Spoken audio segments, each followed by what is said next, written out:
आज पूरा भारत गुस्से में उबल रहा है, हर हिंदुस्तानी का खून खौल रहा है और इसका कारण है एक ऐसा नाम जिसने देश के साथ गद्दारी की है, इसने भारत माता की पीठ में छुरा घोंपा है। जी हाँ, हम बात कर रहे हैं ज्योति मल्होत्रा की, एक ऐसी यूट्यूबर, एक ऐसी तथाकथित ट्रैवल ब्लॉगर जिसने अपने चंद सिक्कों के लालच में देश की सुरक्षा को दांव पर लगा दिया।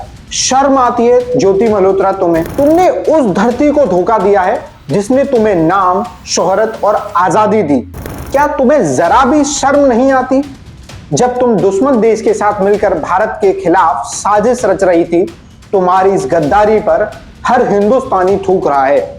आज तुम्हारी इस गद्दारी की वजह से शायद हमने पहलगाम हमले में 26 लोगों को खो दिया। आज शायद हर उस इन्फ्लुएंसर पर शक किया जाएगा जो एक सच्चे तरीके से भी काम कर रहा होगा, क्योंकि तुमने वो सेट कर दिया है, लोगों के दिमाग में संदेह भर दिया है और हाथ भी मिलाया तो पाकिस्तान से, उस देश से जिसका नाम आज भारतीय अपने पैरों तले नीचे रखते हैं, जिसे खत्म करने के लिए भारतीय सेना कितने प्रयास करती है, जिसने पुलवामा में हमारे 40 जवानों को मार दिया, अभी पहलगाम में 26 पर्यटकों को मौत के घाट उतार दिया। नमस्कार, मैं हूं गजेंद्र सिंह और आप खोल चुके हैं न्यूज डिग्गी। लेकिन सवाल सिर्फ ज्योति मल्होत्रा का नहीं है, सवाल उन तमाम इन्फ्लुएंसर्स का है जो सोशल मीडिया की आड़ में देश के साथ खिलवाड़ कर रहे हैं। आइए पहले इस पूरे मामले को विस्तार से समझते हैं। हिसार हरियाणा की रहने वाली 33 वर्षीय ज्योति मल्होत्रा, जो अपने YouTube चैनल ट्रैवल विद जो के जरिए 3.77 लाख सब्सक्राइबर्स और इंस्टाग्राम पर 1.32 लाख फॉलोअर्स के साथ मशहूर थी, अब देश की सबसे बड़ी गद्दारों में से एक के रूप में सामने आई है। ज्योति पर आरोप है कि उसने पाकिस्तान की खुफिया एजेंसी ISI के लिए जासूसी की और भारत की संवेदनशील जानकारी दुश्मन देश को सौंपी। हरियाणा पुलिस ने ज्योति समेत 6 लोगों को गिरफ्तार किया है और इस मामले में हर दिन नए नए खुलासे हो रहे हैं। आइए सबसे पहले ज्योति की पाकिस्तान और जम्मू कश्मीर यात्राओं पर थोड़ा सा फोकस करते हैं। पुलिस के अनुसार ज्योति मल्होत्रा 3 बार पाकिस्तान जा चुकी हैं। पहली यात्रा 2023 में थी, जब उसने पाकिस्तानी हाई कमीशन के जरिए वीजा हासिल किया और 12 दिन तक वहीं रही थी। दूसरी यात्रा उसी साल बाद में हुई, जिसमें उसने पाकिस्तानी पंजाब की मुख्यमंत्री मरियम नवाज का इंटरव्यू लिया। तीसरी यात्रा की तारीखें अभी स्पष्ट नहीं है, लेकिन यह पुष्टि हुई कि उसने इन यात्राओं के दौरान पाकिस्तानी खुफिया अधिकारियों से मुलाकात की। वहां उसकी मुलाकात पाकिस्तान हाई कमीशन के अधिकारी एहसान उर रहीम उर्फ दानिश से हुई, जिसे हाल ही में भारत ने निष्कासित किया है। दिलचस्प बात यह है कि ज्योति की इन यात्राओं का खर्च दानिश ने उठाया था और उसने अपने सोशल मीडिया पर पाकिस्तान की सकारात्मक छवि बनाने के लिए वीडियो तक बनाए थे, जैसे लाहौर के अनारकली बाजार और स्ट्रीट फूड की तारीफ की थी। एक इंस्टाग्राम पोस्ट में उसने उर्दू में लिखा था, इश्क लाहौर, जो अब जांच का हिस्सा बन चुका है। जम्मू कश्मीर की बात करें तो ज्योति ने 2024 में कम से कम 2 बार इस क्षेत्र का दौरा किया। पहली यात्रा जनवरी 2024 में थी, जब उसने पहलगाम का दौरा किया और वहां की तस्वीरें अपने इंस्टाग्राम पर पोस्ट की। दूसरी यात्रा 2024 के मध्य में थी, जिसमें उसने श्रीनगर से बनिहाल तक की ट्रेन यात्रा का वीडियो बनाया। चौंकाने वाली बात यह है कि पहलगाम में हाल ही में हुआ आतंकी हमला, जिसमें ज्योति का नाम जोड़ा जा रहा है, उससे ठीक पहले वो वहां थी। पुलिस को शक है कि ज्योति ने पहलगाम की रेकी की और जानकारी पाकिस्तानी एजेंटों के साथ साझा किया। एक और दिलचस्प खुलासा यह है कि ज्योति ने पहलगाम हमले के बाद अपने YouTube चैनल पर एक वीडियो में भारत सरकार और सुरक्षा एजेंसियों को लापरवाह ठहराया। इसमें गवर्नमेंट की ही नहीं बट हर उस नागरिक की रिस्पॉन्सिबिलिटी है जो घूमने जाता है, जो जिसको वॉचफुल होना चाहिए। सिक्योरिटी मैं जानती हूँ कि कश्मीर में हर जर्रे जर्रे पर, चप्पे चप्पे पे सिक्योरिटी होती है, इतने आर्मी के, इतने पुलिस के फोर्स होती है वहाँ पे। फिर भी अगर ये चीज़ हुई है तो कहीं ना कहीं हम भी कसूरवार हैं, हम भी दोषी हैं, क्योंकि ऑफ कोर्स ये चीज़ जो है वो हमारी बिना नॉट मतलब वॉचफुल नहीं थे हम, जिसकी वजह से ये चीज़ हुई।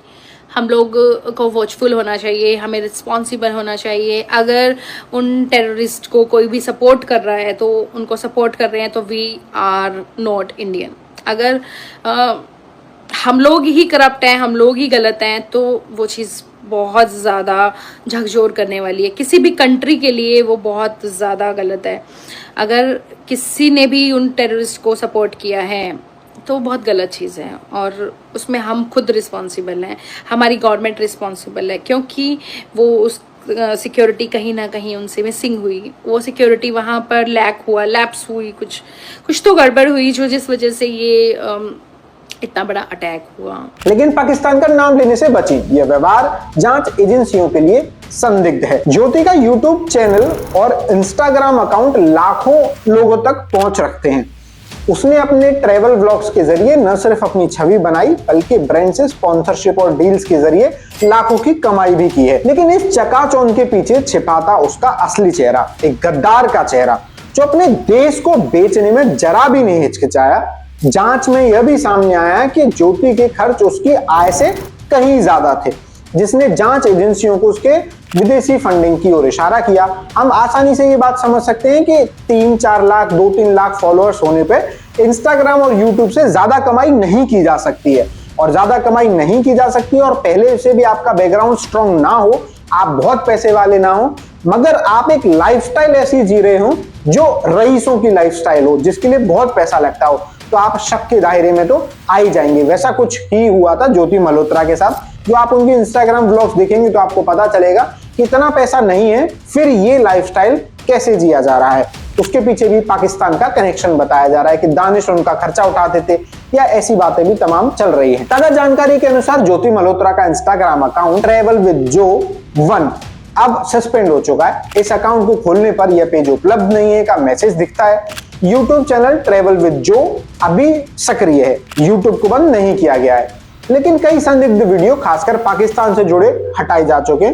सुरक्षा एजेंसियां इन अकाउंट्स की गहन जांच कर रही हैं, क्योंकि इसके जरिए ज्योति ने न सिर्फ प्रचार किया बल्कि संवेदनशील जानकारी भी साझा की है। इस मामले पर बड़े राजनेताओं ने भी अपनी प्रतिक्रियाएं दी हैं। केंद्रीय गृह मंत्री अमित शाह ने कहा कि भारत की सुरक्षा के साथ खिलवाड़ करने वालों को बख्शा नहीं जाएगा।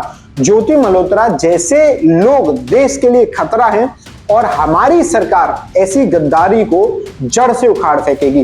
बड़ी आतंकवाद की छाया हो, हर चीज का मजबूती के साथ हमने जवाब दिया है। और अगर कोई एक कायराना हमला कर ये समझता है कि हमारी बड़ी जीत है, तो एक बात मन से समझ लीजिए, ये नरेंद्र मोदी सरकार है, किसी को बख्शा नहीं जाएगा, किसी को बख्शा नहीं। इस देश की इंच इंच भूमि पर से आतंकवाद को मूल समेत उखाड़ने का हमारा संकल्प है, और वो सिद्ध होकर रहे। और इस लड़ाई में न केवल 140 करोड़ भारतीय, पूरी दुनिया भारत के साथ खड़ी, लामबंद होकर सभी दुनिया के देश एक मुश्त होकर आतंकवाद के खिलाफ ये लड़ाई में भारत की जनता के साथ। मैं फिर से संकल्प दोहराना चाहता हूं, जब तक आतंकवाद समाप्त नहीं होगा हमारी लड़ाई चालू रहेगी, और जिन लोगों ने एक कृत्य किया है उसका उचित दंड उनको निश्चित रूप से दिया जाएगा। वहीं AIMIM नेता असदुद्दीन ओवैसी ने पाकिस्तान को लताड़ते हुए कहा, पाकिस्तान अपनी नापाक हरकतों से बाज आए और भारत के खिलाफ साजिश रचने वालों को कड़ी सजा दी जाए। कुछ विपक्षी नेताओं ने इस मामले में खुफिया एजेंसियों की नाकामी पर सवाल उठाए हैं, लेकिन सरकार ने स्पष्ट किया है कि ज्योति की गतिविधियों पर हमले से पहले से ही नजर रखी जा रही थी। अब ये जान लेते हैं कि क्या सजा मिल सकती है ज्योति मल्होत्रा को अगर ये आरोप साबित होते हैं। ज्योति मल्होत्रा पर भारतीय न्याय संहिता की धारा 152 और आधिकारिक गोपनीयता अधिनियम 1923 की धारा 3, 4 और 5 के तहत मुकदमा दर्ज किया गया है। इन धाराओं में सजा का प्रावधान कम से कम 3 साल और ज्यादा से ज्यादा उम्र कैद का है। अगर ज्योति के खिलाफ जासूसी और आतंकी गतिविधियों में शामिल होने के पुख्ता सबूत मिलते हैं तो उसे उम्र कैद या इससे भी सख्त सजा हो सकती है। पहले भी गुजरात में ISI के लिए जासूसी करने वाले 3 आरोपियों को उम्र कैद की सजा दी जा चुकी है। ज्योति के मामले में जांच अभी जारी है और उसके लैपटॉप व मोबाइल से मिली संदिग्ध जानकारियां निकाली जा रही हैं। ज्योति मल्होत्रा अकेली नहीं है। आज सोशल मीडिया पर ऐसे कितने इन्फ्लुएंसर्स हैं जो चंद पैसों के लिए देश के साथ गद्दारी कर रहे हैं। ये इन्फ्लुएंसर्स जो लाखों युवाओं को प्रभावित करते हैं, क्या उनकी जिम्मेदारी नहीं बनती कि वे देश की सुरक्षा और अखंडता को सबसे ऊपर रखें? क्यों हमारे देश में विदेशी एजेंट इतनी आसानी से इन तथाकथित सितारों को अपने जाल में फंसा लेते हैं? और सबसे बड़ा सवाल, क्या हमारी खुफिया एजेंसियां और सोशल मीडिया प्लेटफॉर्म्स इन गद्दारों पर नकेल कसने के लिए पर्याप्त कदम उठा रहे हैं? ये हमें सोचने की जरूरत है।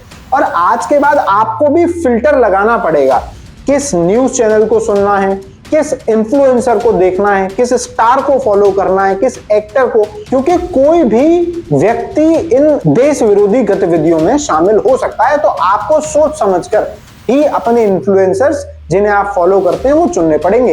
ये अब आपकी एक बड़ी जिम्मेदारी होगी। तो ये सिर्फ मामला जो ज्योति मल्होत्रा का नहीं है, बल्कि हमारे देश की सुरक्षा, हमारी एकता का है।